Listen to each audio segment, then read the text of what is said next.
All right, everybody, let's get this party started. I know we still have people joining in on the call. This is the winner circle call. If this is your first Tuesday with Easy Pay, thank you for jumping on. If you've been around, thank you for jumping on. We love the winner circle call. This is the call where we cover success principles. We cover mindset. The winner circle came about from feedback from a lot of sales partners requesting some webinars on this kind of information. Success principles have been around since the beginning of time. The greatest accomplishments have been done by people that use success principles. Successful people think very similarly. I don't care where in the world they are, at what point in history we're talking about, there's very common success principles that they all share. Tonight is going to be a little bit different, and I'm going to tell you right now that tonight we are going to cover some of the basics from my all-time favorite book, my all-time favorite author. This is Financial Education 101, Rich Dad, Poor Dad. If you have not read this book, I hope tonight's call highly encourages you to do so. I am not affiliated with the Rich Dad, Poor Dad organization. As much as I love the teachings that they offer, I have done real estate courses with their organization.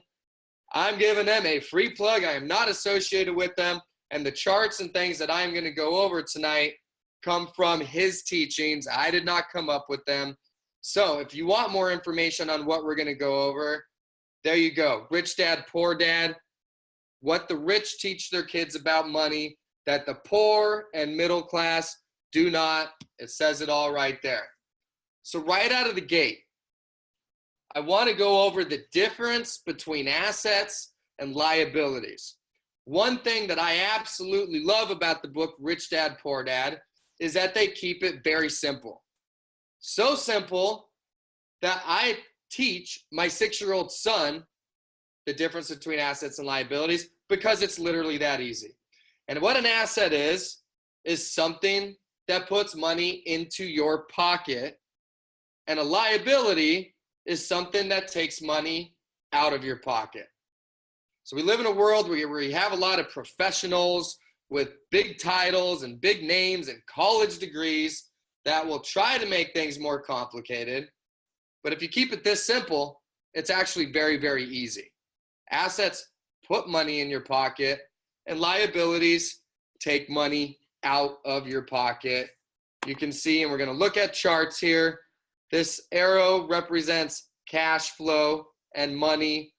Money, the numbers tells the story, whether it's an asset or a liability. Not some educated guy that's trying to sell it to you that tells you an asset. The math does. Does it put money in your pocket, or does it take money out of your pocket? And it's that simple. Kind of blurry here on my end, but rule 1, this is the only rule.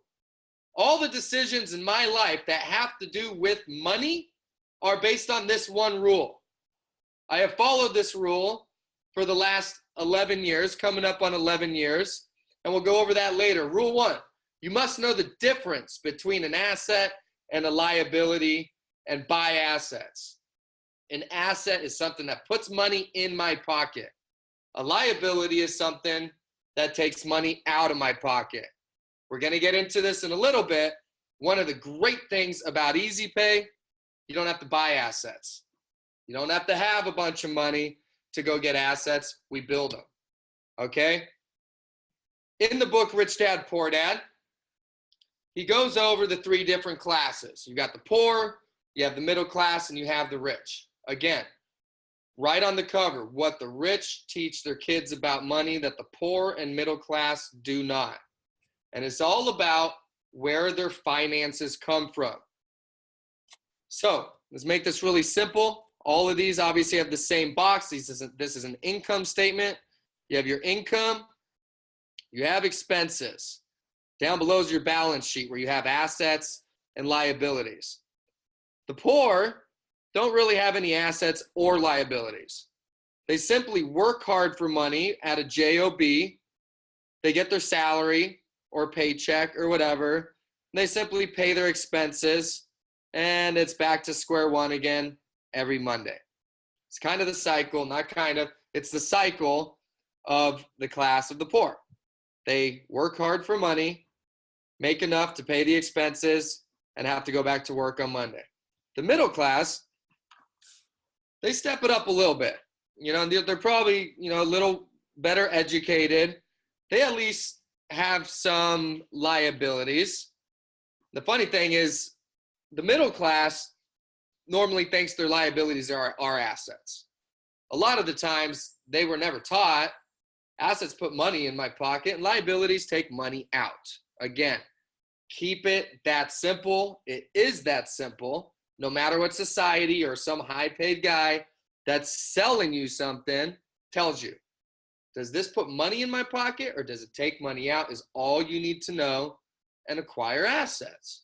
So the middle class normally still have a job, not a big deal. They get their salary. The biggest difference in the middle class is they start to have some liabilities. Again, a lot of these they'll think are assets like a mortgage. They've got their cars, definitely got some credit card debt going on, bad debt, right? Debt that takes money out of your pocket, not debt that puts money in your pocket. And they're probably educated, so they've got school loans, right? So they still have their job, they get their salary, pay their liabilities, pay living expenses afterwards, and it's back to work on Monday. It's called the rat race. The rat race is when you have to work for money.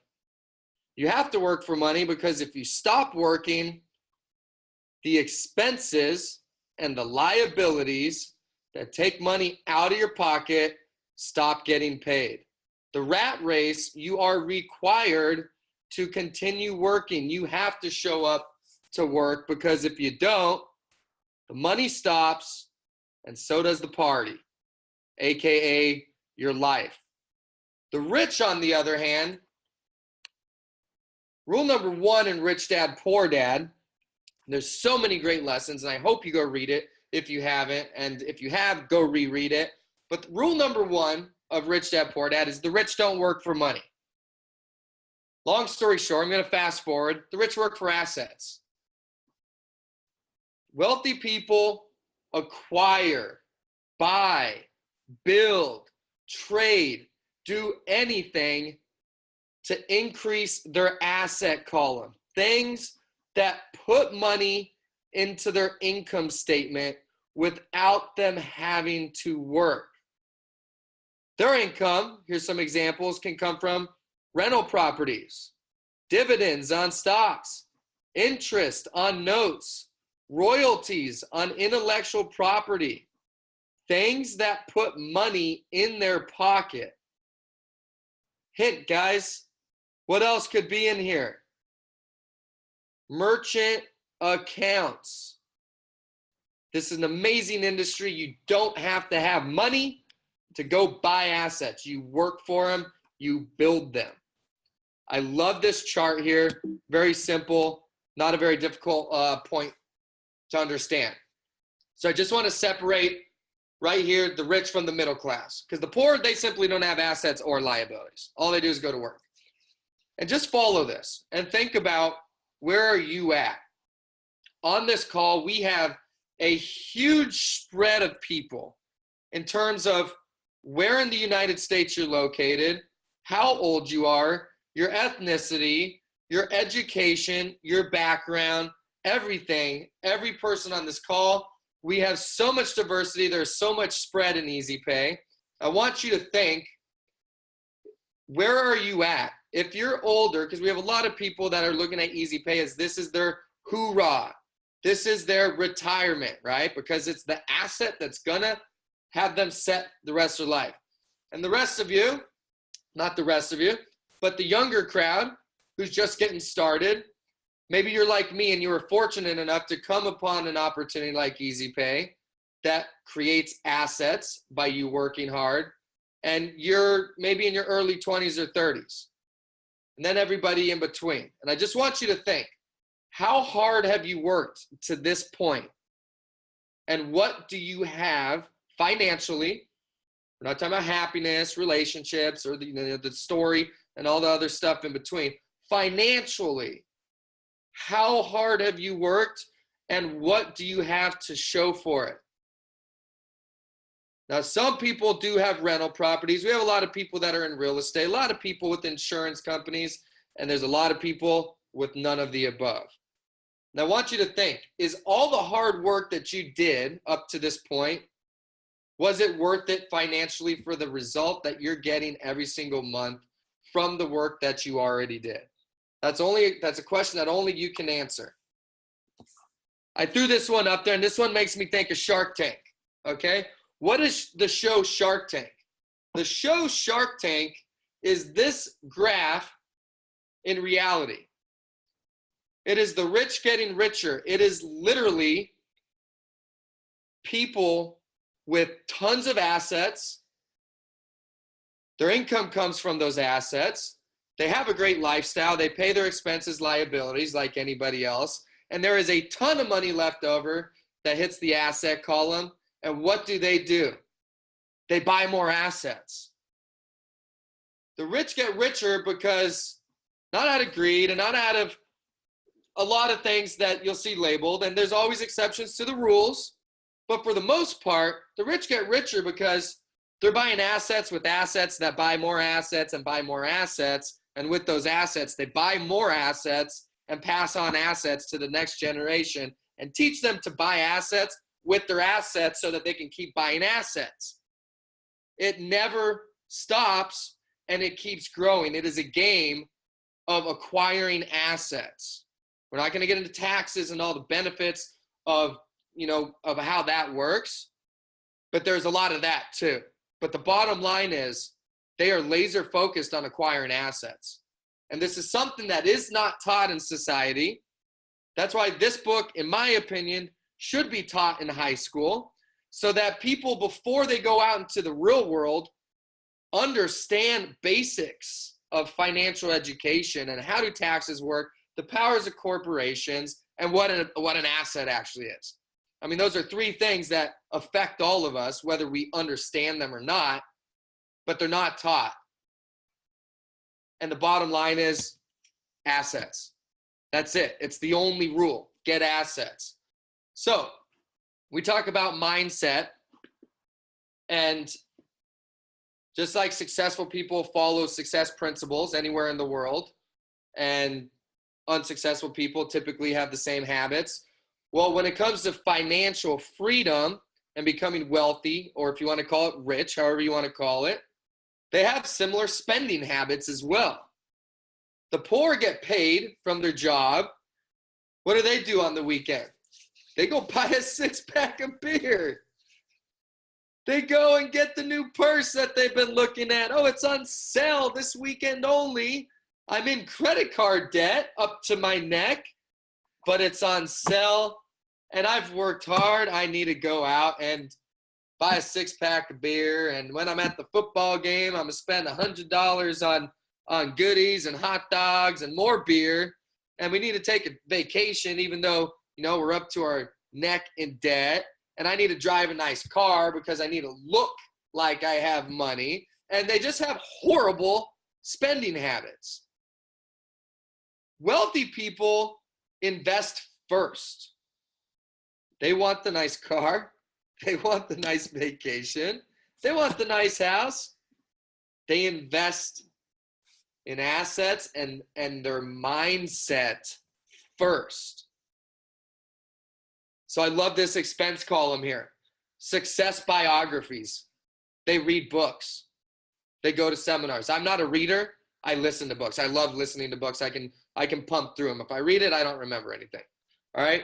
Gym membership. They take care of themselves physically, because if they know that they take care of themselves physically, it's going to apply to the mental as well. And if their mental game is on it, they can go out there and do better with whatever it is that they're pursuing. In our case, Easy Pay. If you physically feel good and you mentally feel good, that's gonna carry with you out into the field. So they take care of themselves. Seminars on investing, or just seminars in general. Personal coach or mentors. So I love this slide right here. Their expenses are things that make them better. Now, they have junk expenses, obviously, but they get the assets first. In my house, we have a rule. If we want something, we create 3 times the residual income. We want a new car. The car payment's $700. We need $2,100 in residual income before we get to buy it. We want to go on a trip. A trip is a one-time expense. It's still 3 times. We have to grow the asset column or we don't get the toys. We don't get the things that we want until we earn it via residual income. It's a rule in my house. My wife always wanted a house, and I wouldn't get one because I think it's a liability. It takes money out of my pocket. It's not a rental property that puts money in. Eventually, she wised up. She went and read Rich Dad, Poor Dad, and she gets it now. So whatever that's worth to you. Difference in perception. Okay, so now we're kind of getting off Rich Dad, Poor Dad. I covered the tip of the iceberg of that book.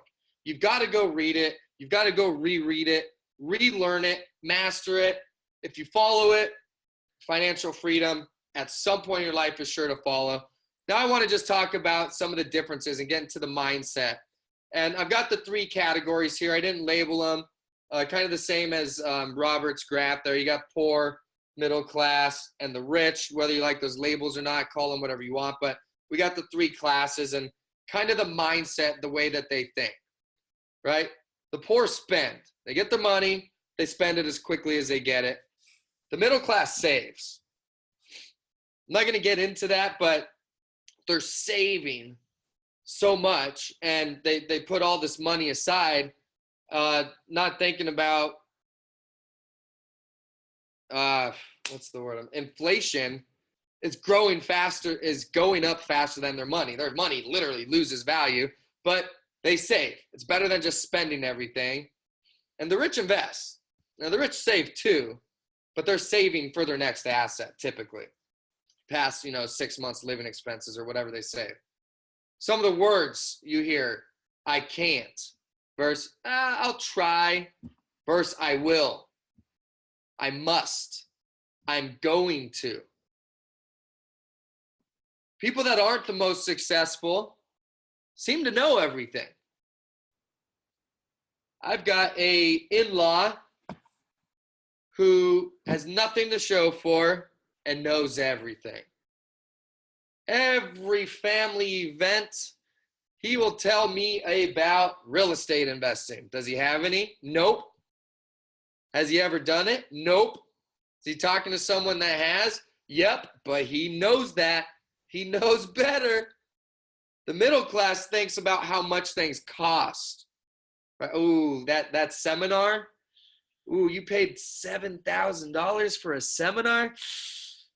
I don't know, man. That's pricey. That's way too much. I can't do that. A $7,000 seminar with a guarantee that you'll be a millionaire in 2 years.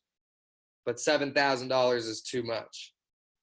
And the most successful people, especially wealthy in terms of money, they'd pay $14,000 for a seminar. They'd pay $500 for a book if there was one piece of information that they could apply and become a better person or more financially free. You see, the poor and the middle class are the ones that are bragging that they got a $15 book for $4 on sale, rather than worrying about getting the book, taking the information, and flourishing. They're worrying about cutting the corners and getting the discount rather than the actual value of the information that is accessible to them. Ladies and gentlemen, there are books out there. Rich Dad, Poor Dad is a $15 book that will make you unlimited amounts of money. Okay, we don't need to go shop around for it for $4, okay? If you use the information in it, it can make you a lot more than $15. The poor talk about how long things will take. They want the instant gratification. The middle class, normally real busy, and we're all busy. We all have the same 24 hours in a day. We got church going on. We've got a couple of kids. They're all in sports. we're running easy pay. And then life also has its unexpected occurrences as well. And hopefully you have some hobbies and life in there. So a lot of the middle class worries about, I don't have the time. Successful people know how to filter out what's worth it, and they make things fit. They're willing to sacrifice some things. Maybe they skip the ball game on a Sunday and a Saturday because they're going out doing something that they know is going to be an asset, create an asset. They're out shopping for assets. They're out, maybe they're looking at real estate on a Saturday, Sunday, when all their friends are home barbecuing, watching the game, drinking beer with the money they should be taking and investing into something like theirself or a book or a seminar, right? I think you get the picture here. There's a massive difference in the perception, in their decision-making, in the excuses that they allow themselves to make, and the things that they believe. And we all live in the same world. We just have a different perception of it. We have a different paradigm. A paradigm is like wearing a pair of glasses. It's a pair of glasses that you're wearing, which is how you view the world. We can all of us on this call be in the same place, looking at the same thing, but we all have a different paradigm. We all have a different mindset and perception on how we're perceiving it. So that was the idea of this list, is the perception and the paradigms that the different classes tend to follow. My wife tagged me on an awesome video, and it was about the marshmallow test. And what they did is they did a study, and they asked kids, about my son's age actually, I think it was like 6, 7, 8 years old, asked kids, do you want 1 marshmallow now, or do you want 2 marshmallows in 2 hours? And they actually studied them over, I think it was like 30 years. And there was a massive link to the kids that understand the power of, if I wait, I'll get a bigger reward. Now, it doesn't say that if you take the 1 marshmallow now, you can't go off and be a success or anything like that. However, there was a major direct line of, contact that the kids that understood that their mind could forward think that if I'm patient, I'll get double the reward. There was a direct line correlated to that. So we live in a society where most focus on the now, and it's one of the biggest problems in terms of getting ahead, making wise choices for the long term. All right. When it comes to money, since that's what we're talking about, a lot of people want the paycheck now rather than the residual income later. Folks, I've been doing merchant services. I'm in my 10th year. January will be 11 years. I've seen a lot of people capable that produce deals quit because there's a bigger paycheck now somewhere else. Years later, they're all singing a different song, and I'll just leave it at that. The bills need to be paid. We get that, okay? Nobody's arguing. You have expenses, you have liabilities, you have life. Life is happening, and it needs to be paid. We get that. I'm not trying to dispute that in this. But you got to find a way to start creating the assets, okay? Merchant services is amazing. You do not have to have a huge amount of money to go out and buy assets. You can actually create assets as you're making your living, as you're paying your bills, if you can make it through the learning curve. So what's the easy pay marshmallow test?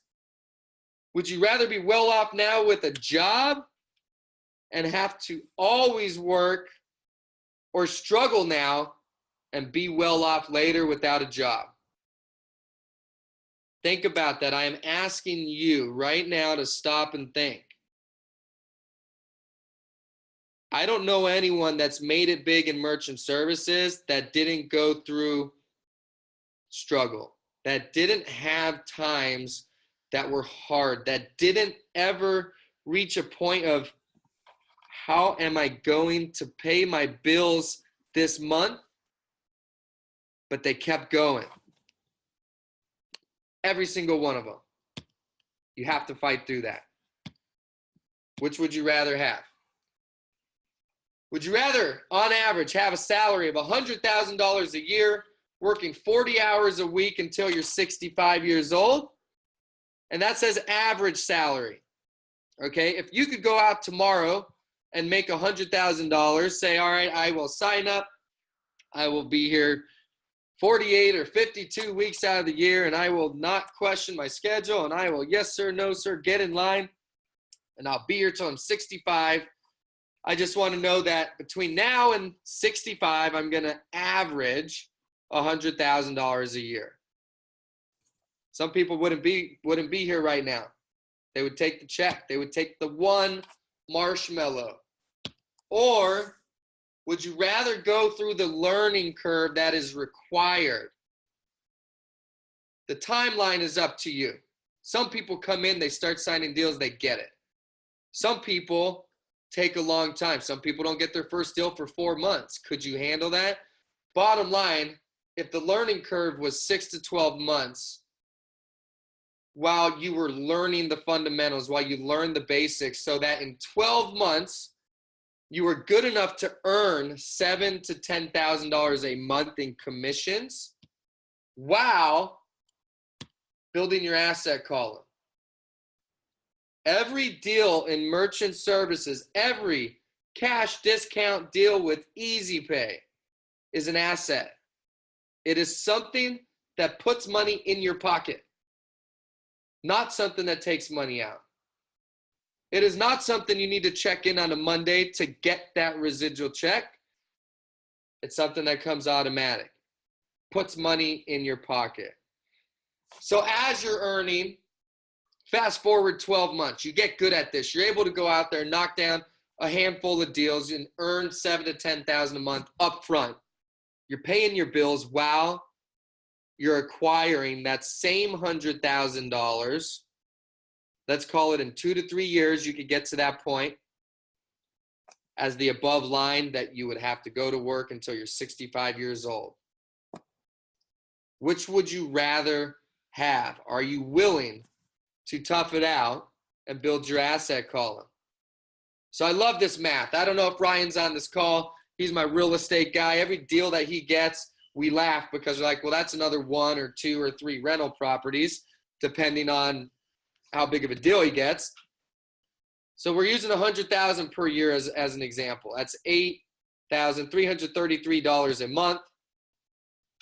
If you're signing smaller accounts, then this is going to be a realistic number for you. If you sign bigger accounts, your residuals are going to be higher. But let's say your average residual was $50.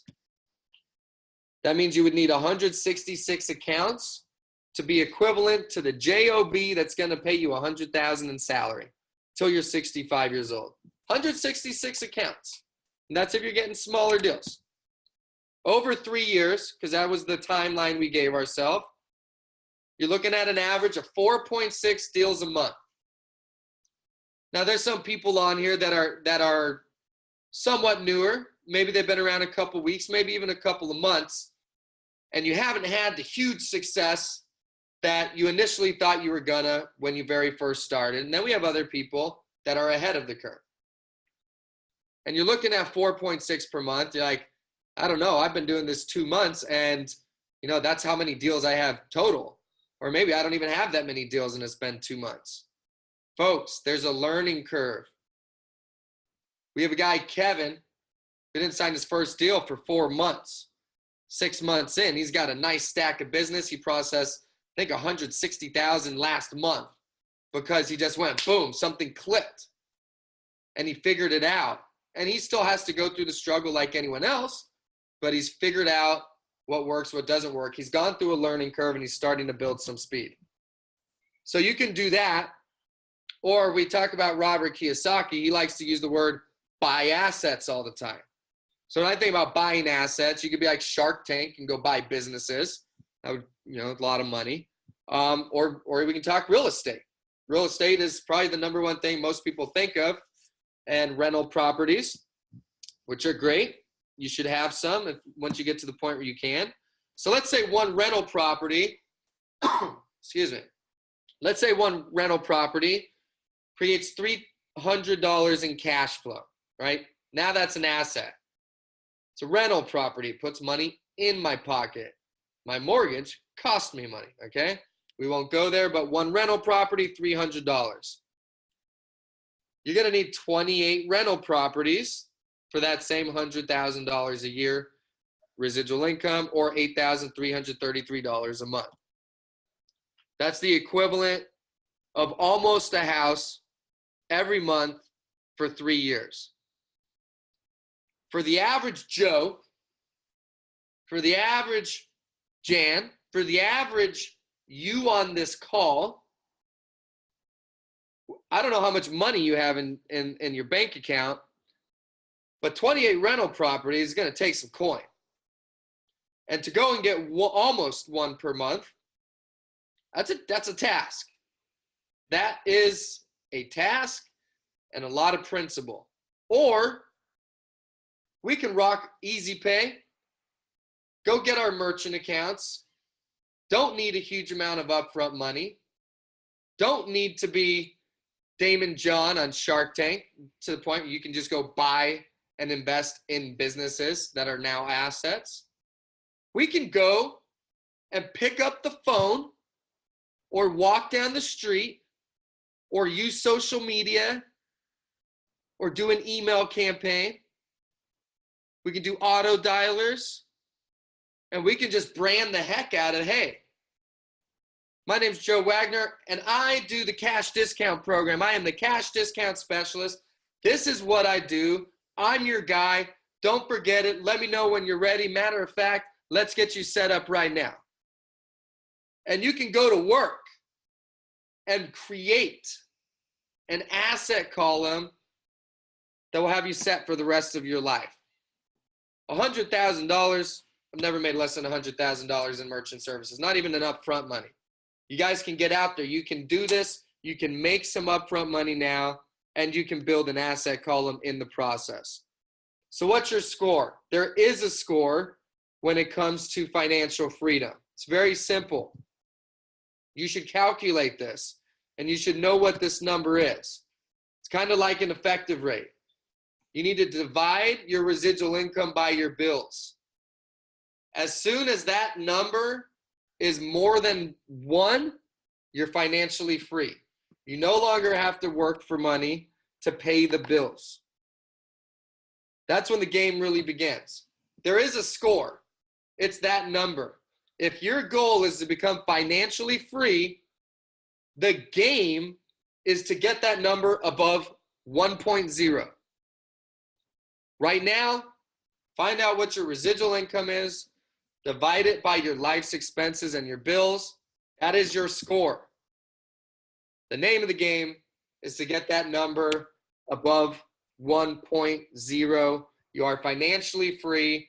From there, you can start doing however you want to do it. Like I said, in our house, we have to create 3 times the residual income before we're going to get something. That's our rule. You're going to have your own. So that's tonight's call for the winner circle. If you haven't, go out and get Rich Dad Poor Dad. I would highly, highly, highly recommend it. Thanks for jumping on the call.